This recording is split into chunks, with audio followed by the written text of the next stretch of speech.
Which of these two objects do you think looks more modern? This Braun T3 radio or this MP3 player? Every year I ask my students the same question. Which of these two things looks modern and which looks outdated? Students observe the sleek lines and minimalism of the Braun radio designed by Dieter Rams and rarely realize without prior knowledge that this object is over 60 years old. Meanwhile, the MP3 player, which was produced just over 10 years ago, now looks terribly outdated. So what's the difference? Both objects are functional, both are products of their time, convenient and practical. I used a similar MP3 player myself, and it was 1,000 times more convenient than what came before it. What distinguishes a design that remains relevant for so long from one that becomes obsolete as soon as the technology it represents fades away? This question becomes even more pertinent when you look at the predecessors of this radio that inspired Dieter Rams. Consider the furniture of Marcel Breuer, the teapot of Margarete Schulte-Lihotzky, and other objects.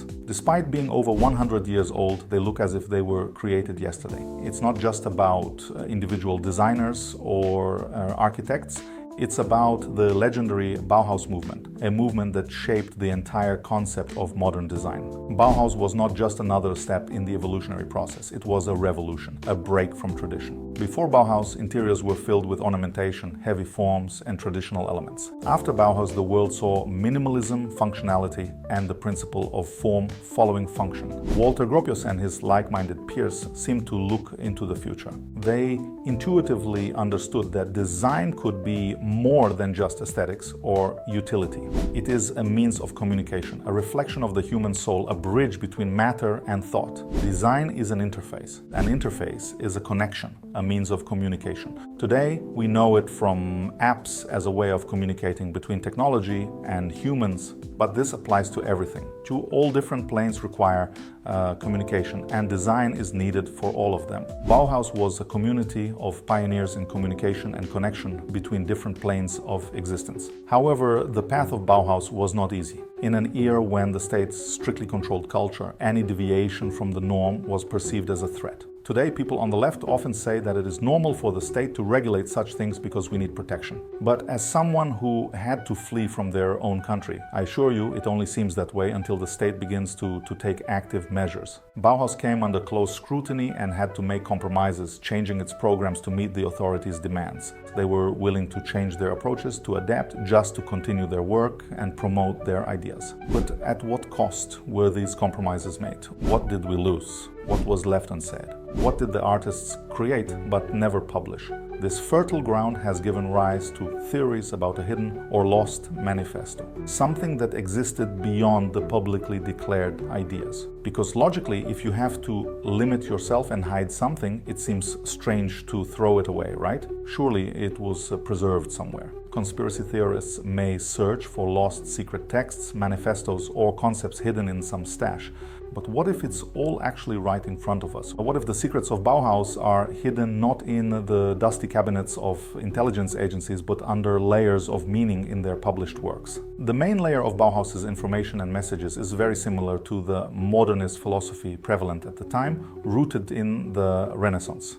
The triumph of reason, the primacy of function over aesthetics. But you begin to suspect something is wrong with this line of thought when you look at other products of modernist philosophy. Nation-states, unchecked progress and expansion, racial and gender theories of superiority of some groups over others progress through militarism. In terms of timing, philosophical direction, and the concept of Bauhaus, these all belong to the same era. What distinguishes the new modernist approach to design from other areas, making everything else sound creepy over the past 100 years of progress? While Bauhaus aesthetics still appear relevant and even modern, while other ideas have evolved from relevant to conservative to unacceptable and archaic. Through the quotes of key Bauhaus figures, we can see that there is much more to their philosophy than just modernism. Their words and works contain ideas that are ahead of their time by several steps, transcending postmodernism and speaking of what we today call metamodernism. The founder of the Bauhaus school, Walter Gropius, in his very public 1919 manifesto, wrote,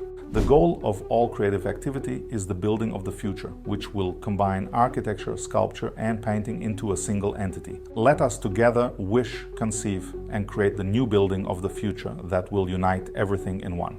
This is not just a call for functionality, it is a vision of a society where art and life are inseparable, where creativity reflects human nature and the collective aspiration for something greater. One of the key elements of Bauhaus philosophy was the concept of the so-called concrete utopia, as described by Ernst Bloch. This idea does not refer to abstract dreams of an unattainable future, but to the creation of something real and new based on existing conditions. Bauhaus exemplified this utopia by not only offering new forms in design, but also attempting to reshape society through collective labor. Bauhaus architecture and design did not merely serve society. They were conceived as tools for transforming the very structure of society. This utopian perspective is perfectly reflected in Gropius's words. The goal of all creative activity is the building of the future.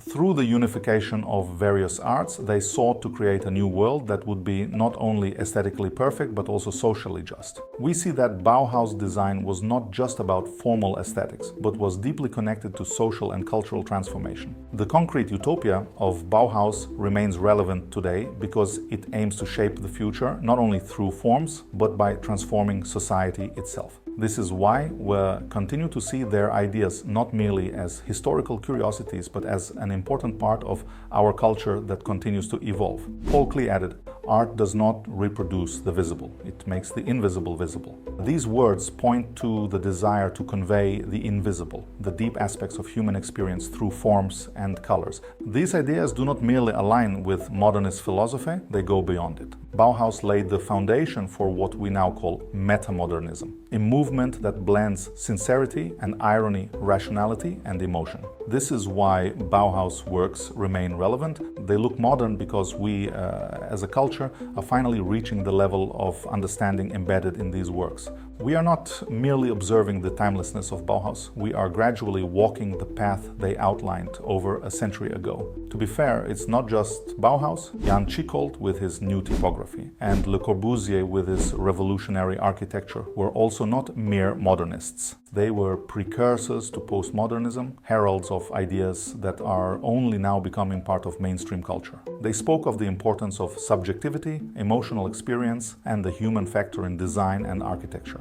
These are the aspects that modern society is beginning to value and incorporate on a large scale. Art should be an expression of our time, a reflection of the spiritual values that drive us, said another important Bauhaus figure, Laszlo Moholy-Nagy. This quote emphasizes that design should not only be functional, but also respond to society's deep internal needs. One of the fundamental principles of Bauhaus was the idea of uniting art and labor. Laszlo Moholy-Nagy wrote that art and design should express the spiritual values of their time and actively participate in shaping public consciousness. This reflects the belief that design is not merely a product of individual creativity, but a part of social labor aimed at creating a more just society. Bauhaus did not set the utilitarian function in opposition to the aesthetic one. On the contrary, its goal was to create objects that not only met material needs, but also engaged people in the process of collective creation. Thus, every object created by a Bauhauser became not just a functional item, but a means of transforming society, helping to overcome the alienation of people from their work and creativity. This idea of social labor, embedded in Bauhaus philosophy, still resonates today as design continues to be an integral part of cultural change. We see how many modern designers and architects strive for their work to not only serve market demands, but also shape social and cultural processes. In this respect, Bauhaus was far ahead of its time, presenting design as a form of social emancipation. This is what makes their work so important and timeless. They didn't just create aesthetically pleasing objects, they laid down a philosophy that continues to influence us today. We are beginning to understand that design is not only about form and function, but also about meaning, emotions, and human experiences. Bauhaus and its contemporaries showed us the way, and we are slowly following it, uncovering the layers of meaning they embedded. The history of Bauhaus is a reminder that the true values of design and art lie deeper than surface trends and technologies. In a world where everything changes rapidly, it is important to return to fundamental ideas that connect us to our human essence. We must ask ourselves, how can we integrate these deep philosophical ideas into the modern context.